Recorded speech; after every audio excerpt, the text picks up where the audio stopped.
I think my favorite story doesn't have anything to do with trucking.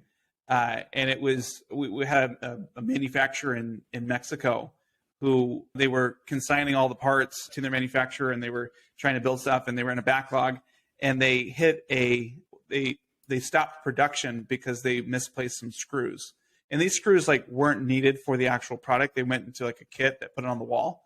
And basically, we looked at this and said, okay, it's tuck and FedEx. It's going to be 3 or 4 days until we get it. And so we said, okay, well, there's got to be a better way because we've got this backlog. We've got like a 3-day, window where we're not going to make anything. And so I started calling up every hardware store in Phoenix and Tucson until I found 1,000 of these things that we needed. Said, great, I'm going to pick them up, put them to the side. Said, okay, give them a credit card, had them pay for it.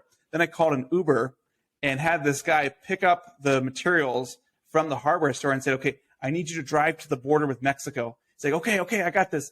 And so he's driving, and I see him on Uber kind of with the trip, and he's just driving to the border. Usually people drive from the border with stuff. This guy's driving to the border with stuff, and we were able to get the factory up with only a couple hours of downtime. Nice. Talk about multimodal. Yeah. Seriously. It's not exactly what they mean by Uber Freight.